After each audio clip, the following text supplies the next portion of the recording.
నమస్తే జిఎన్ఆర్ టీవీకి స్వాగతం. నేను శ్రీలత. బులెటిన్ల ముందుగా హెడ్లైన్స్ చూద్దాం. సూరారం పోలీస్ స్టేషన్ పరిధిలో వరుస బైక్ దొంగతనాలకు పాల్పడుతున్న వ్యక్తిని అరెస్ట్ చేసిన పోలీసులు. దొరలు భూస్వాముల ఆగడాల నుంచి ప్రజలను చైతన్యపరిచి రక్షించింది ఎర్రజెండా.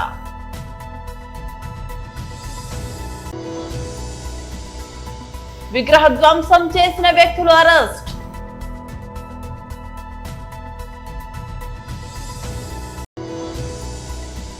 పేదరిక నిర్మూలనే P4 లక్ష్యం. శిక్షణ కార్యక్రమంలో జేసీ సేతు మాధవన్. రాజకీయాల కంటే విద్యార్థుల భవిష్యత్తే తనకు ప్రధానమని మహబూబ్ నగర్ ఎమ్మెల్యే శ్రీ ఎన్ఎం శ్రీనివాస్ రెడ్డి స్పష్టం చేశారు. మహబూబ్ నగర్ ఫస్ట్ వందే మాతరం ఫౌండేషన్ ఆధ్వర్యంలో నిర్వహిస్తున్న 100% కార్యక్రమానికి ఎంపికైన ప్రభుత్వ పాఠశాలలో చదువుతున్న విద్యార్థుల తల్లిదండ్రులతో మహబూబ్ నగర్ నగరంలోని ఎమ్మెల్యే క్యాంపు కార్యాలయంలో జరిగిన ఆత్మీయ సమ్మేళనం కార్యక్రమానికి ఎమ్మెల్యే గారు ముఖ్య అతిథిగా హాజరై మాట్లాడారు. 4-5 సంవత్సరాలు మీ పిల్లల చదువు పట్ల ప్రత్యేక శ్రద్ధ తీసుకోవాలని తల్లిదండ్రులకు సూచించారు. మీ సొంత పనుల్లో పడి పిల్లలను పట్టించుకోకపోతే పిల్లలు తప్పుదారి పట్టే అవకాశం ఉంటుందని ఆయన తల్లిదండ్రులకు హెచ్చరించారు. కాటికి చేరే వరకు మనం గర్వంగా జీవించేలా మన పిల్లలను మనం తీర్చిదిద్దేందుకు అందరూ కలిసి రావాలని ఆయన పిలుపునిచ్చారు.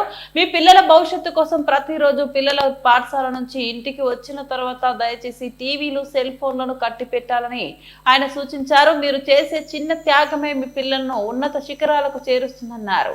తల్లిదండ్రుల కృషి లేనిదే ఎవరు ఉన్నత శిఖరాలకు చేరుకోలేరన్నారు. అందుకు ఉదాహరణ బ్యాడ్మింటన్ క్రీడాకారిణి పివి సింధు అని. ఆమె బ్యాడ్మింటన్ లో ప్రపంచ స్థాయిలో రాణించిందంటే వారి తల్లిదండ్రులు చేసిన త్యాగం, కృషి తెర వెనుక ఎంతో ఉందన్నారు.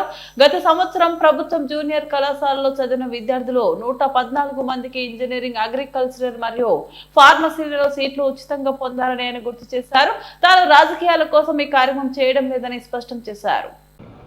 మేము ప్రభుత్వము, టీచర్సు, స్వచ్ఛంద సంస్థలు,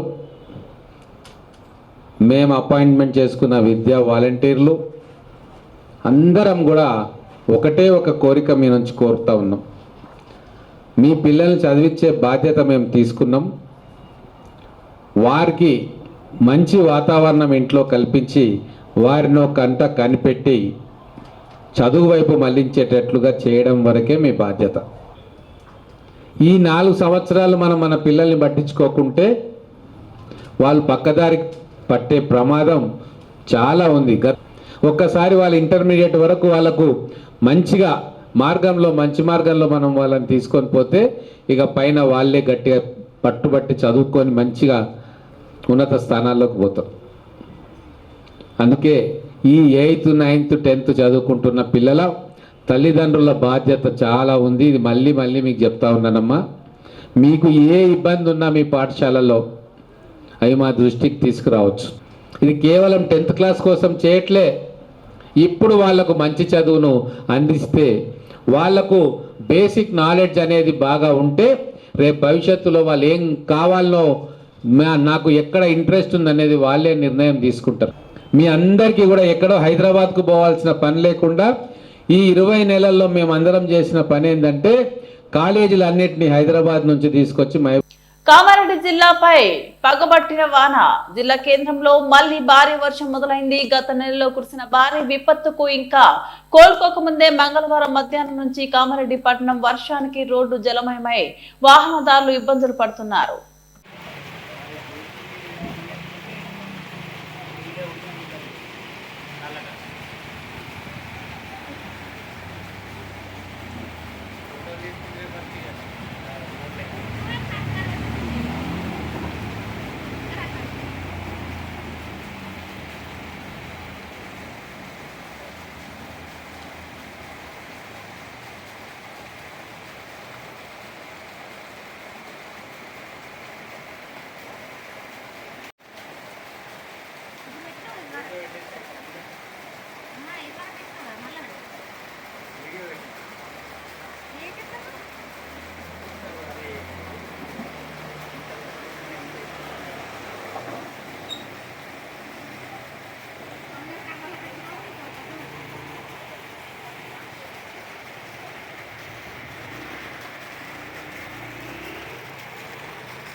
సూరారం పోలీస్ స్టేషన్ పరిధిలో వరుస బైక్ దొంగతనాలకు పాల్పడుతున్న వ్యక్తిని అరెస్ట్ చేసిన పోలీసులు నర్సాపూర్ కు చెందిన సాదిక్ అనే వ్యక్తి అరెస్ట్. సులభంగా డబ్బు సంపాదించాలనే ఉద్దేశంతో బైకుల దొంగతనానికి పాల్పడుతున్న సాదిక్ గతంలో ప్లంబర్ గా పనిచేసిన అనుభవం ఉండడంతో డమ్మీ తాళం చెవి వాడి బైకులను ఎత్తుకెళ్తున్న సాదిక్ తనిఖీలో భాగంగా సూరారం చౌరస్తాలో అనుమానాస్పదంగా తిరుగుతున్న సాదిక్ ను అరెస్ట్ చేసి అతని వద్ద దొంగిలించిన 10 ద్విచక్ర వాహనాలను స్వాధీనం చేసుకుని రిమాండ్ కు తరలించారు.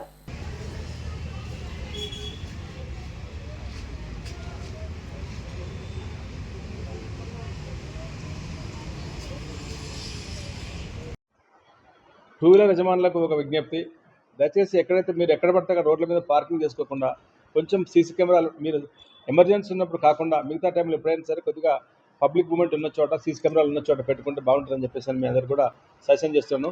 ముఖ్యంగా పార్కింగ్ ప్లేస్లు ఎక్కడైతే అవైలబుల్గా ఉన్నాయో పార్కింగ్ ప్లేస్లో పెట్టుకుంటే అక్కడ సెక్యూరిటీ ఉంటుంది, మన వెహికల్ మీ వెహికల్ కూడా రక్షణ ఉంటుంది. కాబట్టి దయచేసి అందరూ కూడా అక్కడ పార్కింగ్ ప్లేస్లు పెట్టుకోగలరు. అదేవిధంగా ఈరోజు 8 గంటల సమయంలో మరొక నేరస్తు కూడా మాకు దొరకబట్టుకోవడం జరిగింది. ఒక అనుమానాస్పదంగా ఒక వెహికల్ ఒక మనిషి తిరుగుతూ ఉంటే అతను పట్టుకొని విచారించక సరైన ప్రూఫ్ లేకపోవడం వల్ల పిఎస్ తీసుకొచ్చి ఇంట్రాగేషన్ చేయగా తను ఈ నెల 3వ తారీఖు నాడు సూరారంలో జరిగినటువంటి దొంగతన కేసు కన్ఫర్మ్ చేసినాడు. అతని దగ్గర నుంచి 30 తులాల వెండి రికవర్ చేసినాము. ఆ ఇంట్లో 30 తులాల వెండితో పాటు కొంత క్యాష్ పోవడం జరిగింది. ఈరోజు అతని దగ్గర నుంచి సిల్వర్ వస్తువులు రికవర్ చేసి అతన్ని కూడా ఈరోజు అరెస్ట్ చేసినాము. ఈ కేసులో కూడా ఎవరైతే కష్టపడి పనిచేస్తున్నారో వాళ్ళ మీద కూడా రివార్డ్ పెట్టి సిపి గారికి పంపడం జరిగింది. ఇతని పేరు కుల్దీప్ సింగ్, మన దగ్గర రొడామేశ్వర్ నగర్లో ఉంటాడు. ఇతను వెల్డింగ్ పని చేస్తాడు. ఇతను కూడా చిల్లర అలవాటు పడి తొందరగా డబ్బులు చంపాలనే ఉద్దేశంతో చెడు ఫ్రెండ్షిప్ ద్వారా ఇదంతా ఏర్పాటు చేసి దొంగతనాలకు అలవాటు పడినాడు.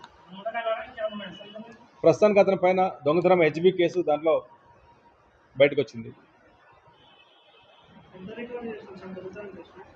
దొంగతనం కేసులో వాళ్ళ ఇంట్లో పోయినటువంటి 30 తులాల వెండికి 30 తులాల వెండి కూడా రికవర్ చేయడం జరిగింది. కొంత 20,000 రూపాయలు క్యాష్ ఉంటే క్యాష్ ఖర్చు పెట్టుకున్నాడు. దాంట్లో వెండి మాత్రం యాజ్ టీజ్గా ఇంటాక్ట్ ప్రాపర్టీ రికవర్ అయింది.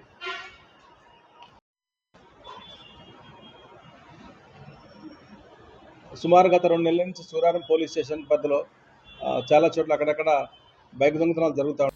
వరంగల్ జిల్లా తెలంగాణలో దొరల భూస్వాముల ఆగడాల నుంచి ప్రజలను చైతన్యపరిచి రక్షించింది ఎర్ర జెండా అని ఎంసీపీఐయు నగర కార్యదర్శి ఎం సాగర్ తెలిపారు. వరంగల్ పట్టణంలోని కాశీబుగ్గలో తెలంగాణ రైతాంగ సాయుధ పోరాట వారోత్సవాల సందర్భంగా MCPIU party Kashibugga area committee ఆధ్వర్యంలో సమావేశం జరిగింది. ఈ సమావేశానికి పూలేపాక రవీందర్ అధ్యక్షతన వహించారు. ఈ కార్యక్రమంలో ఏరియా కార్యదర్శి పరిమెల్ల గోవర్ధన్ రాజు, ఎంసీపీఐయు నగర కార్యదర్శి మాలావత్ సాగర్, నాయకులు నగేష్, ఎం వెంకటేశ్వర్లు, ఎండి యాకూబ్, రఘుపతి, స్వప్న తదితరులు పాల్గొన్నారు. ఈ సందర్భంగా ఎం సాగర్ మాట్లాడుతూ తెలంగాణ సాయుధ పోరాటం తర్వాత తెలంగాణ ప్రజలకు మేలు జరిగింది అని తెలిపారు. దున్నే వాడితే భూమి కావాలనే నినాదంతో ఎర్ర జెండా సాయుధ పోరాటం చేసినట్లు ఆయన పేర్కొన్నారు.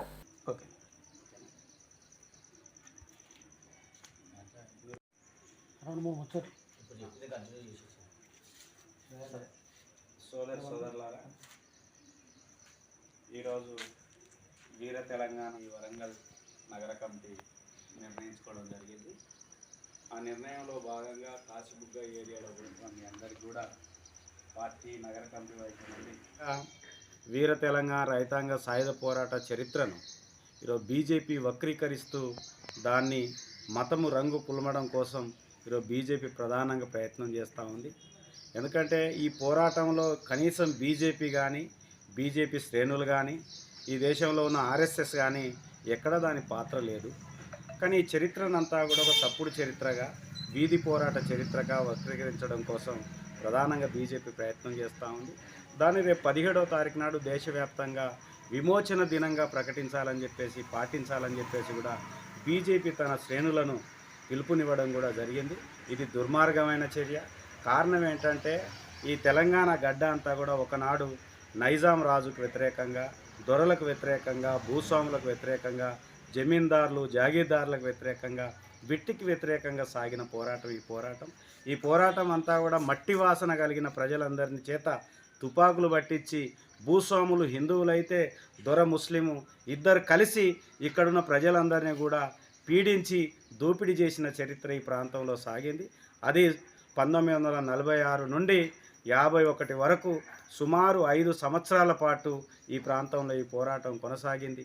ఆ పోరాట ఫలితంగా ఈ భారతదేశంలో భూ సంస్కరణల చట్టం రావడానికి ప్రధాన కారణం తెలంగాణ రైతాంగ సాయుధ పోరాటమైంది. అట్లాగే కౌలుదారి రక్షిత చట్టం రావడానికి కూడా ప్రధాన కారణం ఈ భూ పోరాటం సందర్భంగా, ఈ రైతాంగ సాయుధ పోరాట సందర్భంగా కొన్ని చట్టాలు వచ్చినాయి. ఆ రోజు కులం పెద్ద ఎత్తున వివక్షత ఎదుర్కొంటున్న సమాజం, అట్లాంటి కుల వివక్షత కూడా పోవడానికి ఆ రోజు తెలంగాణ రైతాంగ పోరాట ఫలితంగా కులం యొక్క భావాలు కూడా తగ్గడానికి ప్రధాన కారణమైంది. మరోవైపు భాషాపరమైన వివక్షత కూడా ఈ తెలంగాణ గడ్డ మీద కొనసాగుతూ ఉంది. అట్లాంటి భాషాపరమైన వివక్షత నుండి కూడా ఈరోజు ప్రజలను విముక్తి చేసింది తెలంగాణ రైతాంగ సాయుధ పోరాటం. అట్లాంటి చరిత్ర ఈ గడ్డ మీద సాగింది. ఆ చరిత్ర అంతా కూడా ఎర్రజెండా చరిత్ర, కమ్యూనిస్టుల చరిత్ర. ఎర్రజెండా చరిత్ర, కమ్యూనిస్టుల చరిత్ర 4000 మంది అమరుల త్యాగంతో ఏర్పడ్డ చరిత్రను ఈరోజు బీజేపీ, ఆర్ఎస్ఎస్ పనిగట్టుకొని హిందూ ముస్లింల మధ్యలో జరిగిన కొట్లాటలాగా ఈరోజు చరిత్రను, తప్పుడు చరిత్రను సృష్టించడం కోసం బీజేపీ ప్రయత్నం చేస్తూ ఉంది. అందుకే ఈ దేశంలో ఉన్న విద్యావేత్తలు, మేధావులు, ప్రజలందరూ కూడా గమనించాలి. ఇట్లాంటి తెలంగాణ రైతాంగ సాయుధ పోరాట చరిత్ర ప్రజలందరినీ కూడా విముక్తి చేయడం కోసం సాగిన చరిత్ర. అట్లాంటి చరిత్రను విస్మరిస్తే రేపు భవిష్యత్ తరానికి నష్టం జరుగుద్ది. కాబట్టి ఈరోజు ఆలేరు పట్టణంలోని రహదారి బంగ్లాలో మాజీ teacher MLC Katepalli Janardhan Reddy media సమావేశం నిర్వహించారు. ఈ పాలనలో రజాకార్లు పరిపాలించిన తెలంగాణ ప్రాంతానికి 17 సెప్టెంబర్ 1948లో స్వాతంత్రం వచ్చిందని అన్నారు.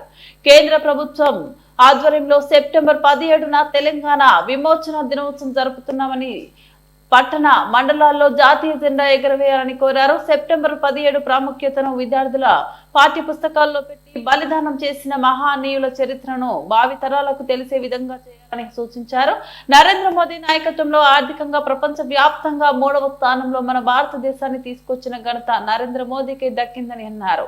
ఈ కార్యక్రమంలో రాష్ట్ర కార్యవర్గ సభ్యులు దాసరి మల్లేశం, జిల్లా ఉపాధ్యక్షులు పన్నాల చంద్రశేఖర్ రెడ్డి, జిల్లా ప్రధాన కార్యదర్శి కాదూరి అచ్చయ్య, జిల్లా కార్యదర్శి కామటికారి కృష్ణ, జిల్లా కోశాధికారి సోమనర్సయ్య, జిల్లా మోర్చాల అధ్యక్షులు ఫకీర్ రాజేందర్ రెడ్డి, జిల్లా యువ మోర్చా ప్రధాన కార్యదర్శి దయ్యాల కుమారస్వామి, ఆలేరు పట్టణ అధ్యక్షులు నంద గంగేష్, మండల అధ్యక్షులు పూజారి కుమారస్వామి గౌడ్, పట్టణ జనరల్ సెక్రటరీ సుంకరి సృజన కుమార్ గౌడ్, ఎలగాల వెంకటేష్, కిసాన్ మోర్చా పట్టణ అధ్యక్షులు పూల హనుమంతు, సేవపక్షం జిల్లా కోకనీరర్ కంతుల శంకర్, పట్టణ కన్వీనర్ ఐలి సందీప్ గౌడ్, పట్టణ కో కన్వీనర్ పరమణి స్వామి, జిల్లా కౌన్సిల్ మెంబర్ వడ్డెమాన్ నరేందర్, బందెల సుభాష్, బడుగు జహంగీర్, కల్లెం రాజు గౌడ్, బైరి మహేందర్ గౌడ్, సముద్రాల శ్రీనివాస్, శేషత్వం అమరేందర్, జాలపు సురేందర్ రెడ్డి, కల్లెం రాజు, ద్వారపు రమణ, సుక్కరాజు, సోమిశెట్టి మహేందర్ తదితరులు పాల్గొన్నారు. అంటే 17 సెప్టెంబర్ను ఈ తరము పిల్లలు మర్చిపోయే రోజులు ఏర్పడ్డాయి.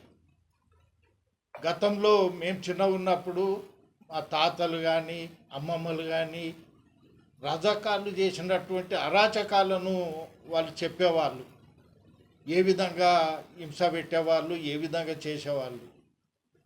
యావత్ భారతదేశం అంతా 15 ఆగస్టు 1947 నాడు స్వాతంత్రం వచ్చిన సందర్భంగా స్వతంత్రాన్ని అందుకొని, ఫలాలను అందుకొని వాళ్ళు సంతోషంగా ఉంటే, తెలంగాణలో నిజాం నిరంకుశత్వ పాలనలో ఆనాడు మనకు స్వాతంత్రం సిద్ధించింది 17 సెప్టెంబర్ 1948. ఈ 17 సెప్టెంబర్ను ఈరోజు కొంతమంది రాజకీయ పార్టీల వాళ్ళు ఓటు రాజకీయంను దృష్టిలో పెట్టుకొని దాన్ని కనుమరుగు చేసే విధంగా, ఓడలు ఉన్నంత చెప్పు ఓడమల్లయ్య, ఓడ దిగిన తర్వాత బోడమల్లయ్య అన్నట్టు తెలంగాణ ఉద్యమంలో మేము అధికారంలోకి వస్తే 17 సెప్టెంబర్ను అధికారికంగా రాష్ట్ర ప్రభుత్వం నిర్వహిస్తుందని మాట్లాడినటువంటి వాళ్ళు దాన్ని మర్చిపోయినటువంటి విషయం ఈరోజు తెలంగాణ ప్రజలు ఈరోజు గుర్తు చేసుకోవాల్సిన అవసరం ఉండేది.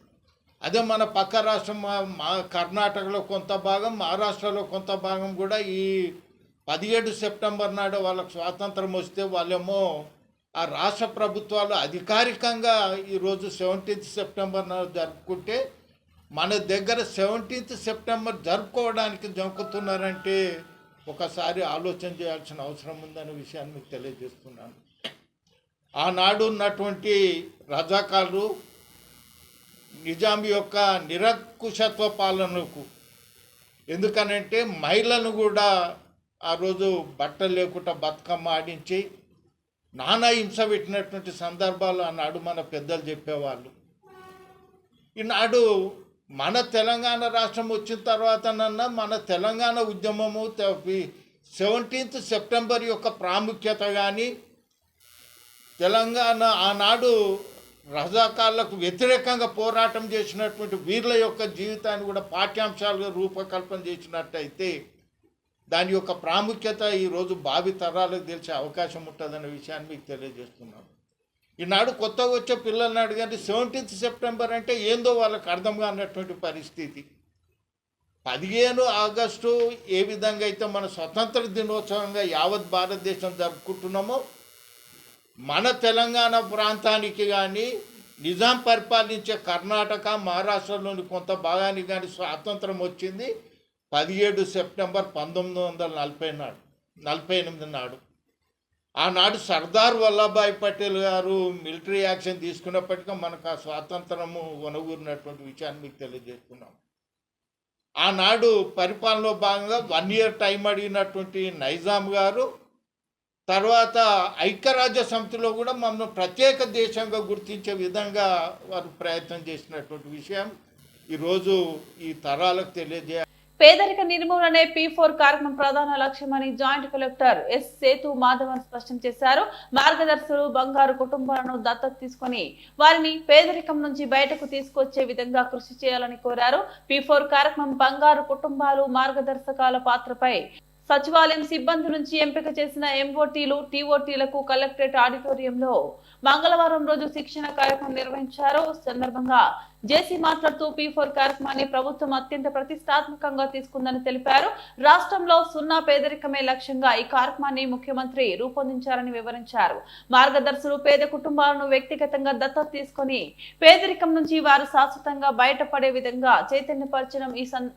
చైతన్యపరచడం అవసరమని, విద్య ఇతరత్ర సహకారాన్ని అందించడం చేయాల్సి ఉంటుందన్నారు. P4 కార్యక్రమంలో సచివాలయ సిబ్బందిని కీలక పాత్ర అని, బంగారు కుటుంబాలకు మార్గదర్శకులు మధ్య వారు వారధి వంటి వారని జేసీ పేర్కొన్నారు. పేదరిక నిర్మూలనలో ప్రజల్ని భాగస్వామ్యులను చేస్తూ దేశంలోనే మొట్టమొదటిసారిగా అమలు జరుగుతున్న ఈ కార్యక్రమాన్ని చిత్తశుద్ధితో అమలు చేసి విజయవంతం చేయాలని జేసీ పిలుపునిచ్చారు. ఎవరైతే మచ్ నీడెడ్ పీపుల్ ఉన్నారో వాళ్ళకి బాగా హెల్ప్ అవుతుంది సార్. ఇది మెంటర్షిప్ పరంగా మెడికల్ పరంగా చాలా మంది ఓల్డ్ ఏజ్ పీపుల్ ఉన్నారు, వాళ్ళకి కూడా కొంత డిస్కౌంట్స్ మెడికల్ రీమెన్స్మెంట్స్లో మెడిసిన్స్లో కానీ అంటే ట్రీట్మెంట్స్లో స్కానింగ్లో ఆల్రెడీ స్టేట్ గవర్నమెంట్ నుంచి వచ్చింది. దాంట్లో కూడా నీడ్స్ అనేవి కంప్లీట్గా ఫ్యామిలీ నీడ్స్, కామన్ కిచెన్స్ ఏవైతే ఉన్నాయో అలా కొంతమంది నేర్చుకున్నారు. బిట్స్ అండ్ పీసెస్గా అక్కడక్కడ వాలంటీర్ ఎవరో ఒకరిద్దరు చేసి ఉంటారు. But as a government policy, like initiative, entire state, we are into this with a much bigger objective, so that manavalki meme help cheyabothunam, so that we all will be like above the poverty line on someday. And indaka Raviteja cheppinattu, yes, if at all a government person goes and talk to a family, they'll feel much appreciated. ఫ్యామిలీతో ఒక government officer, మీరు government officer, అది కూడా మంచి పొజిషన్లో ఉన్న government officer, village లెవెల్లో ఉన్నవాళ్ళు డైరెక్ట్గా వాళ్ళ ఇంటికి వెళ్ళి ఇదిగో ఇలా జరుగుతుంది వాళ్ళతో ఒక 2 నిమిషాలు మాట్లాడితే వాళ్ళకి ఇంపార్టెన్స్ ఇస్తే they will feel more responsible and also happy. Because I never interacted to government officer unless I cleared my exam. అప్పుడు దాకా నేను ఒక ఆఫీసర్తో కూడా, ఒక గ్రౌండ్ లెవెల్ ఆఫీసర్తో కూడా నేను I'm never interacted. But if at all somebody interacts with you, somebody gives importance to you, importance ఇచ్చి వాళ్ళకి టైం ఇచ్చి మీరు మాట్లాడితే they will feel much appreciated and happy. అది చేస్తే automatically they will understand and government's objective వాళ్ళ ఇంటికి తీసుకెళ్లాల్సిన బాధ్యత మనకు ఉంది. Please okay right. Thank you sir. Me busy షెడ్యూల్లో కూడా మా కోసం వచ్చినందుకు thank you very much sir. I will continue. Bulletin ముగించే ముందు మరోసారి హెడ్లైన్స్ చూద్దాం. సూరారం పోలీస్ స్టేషన్ పరిధిలో వరుస బైక్ దొంగతనాలకు పాల్పడుతున్న వ్యక్తిని అరెస్ట్ చేసిన పోలీసులు. దొరలు భూస్వాముల ఆగడాల నుంచి ప్రజలను చైతన్యపరిచి రక్షించింది ఎర్రజెండా.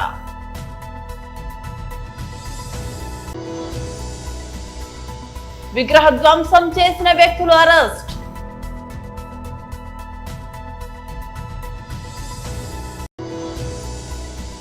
పేదరిక నిర్మూలనే P4 లక్ష్యం. శిక్షణ కార్యక్రమంలో జేసీ సేతు మాధవన్. ఇవి బులెటిన్ అప్డేట్స్. మరో బులెటిన్ మళ్ళీ కలుద్దాం. అంతవరకు సెలవు. నమస్తే.